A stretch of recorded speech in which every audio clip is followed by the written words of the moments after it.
Most people think mountain stages are just a watt per kilo contest.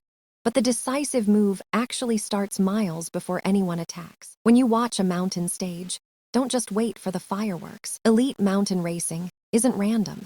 It follows a predictable, 3-act tactical structure. That structure is soften, test, then go. Act 1 is softening. The leaders' domestiques ride a high, steady tempo on the lower slopes. This slowly chokes out the weaker riders, dropping the group size from 30 down to just 5 or 10. We saw this perfectly in the 2025 Tour on Mont Ventoux. Vismalisa bike used 4 riders, Campenaerts, Yates, Kuss, burning themselves just to isolate Tadej Pogačar. Why do this? Because drafting benefits shrink on gradients over 8%.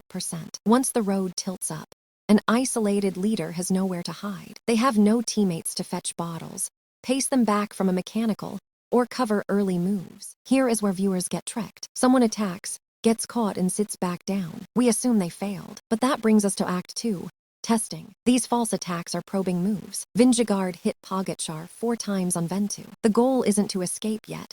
It's to force the rival to burn matches, closing the gap. You are watching their body language and cadence under pressure. If the rival looks stressed, or if the very last domestique finally swings off, it is time for Act 3, the real move. The timing must be flawless. Pacing errors here are brutally punished. Going too early destroys you. On the Col du Granon in 2022, Pogačar cracked after pacing poorly, dropping to 5.2 watts per kilo, while Vingegaard sustained well over 6. One bad day in the high mountains will destroy weeks of perfect racing. It is the ultimate isolation. Once you crack, you bleed minutes, not just seconds. So, what should you watch live? Check the teammate count around the leaders. Watch for sudden cadence drops when someone accelerates, and see how quickly the time gap stabilizes after a move. If it keeps growing, someone is empty. Of course, tactics have limits. If someone is pushing over 7 watts per kilo, like Pogačar did at Plateau de Bay in 2024,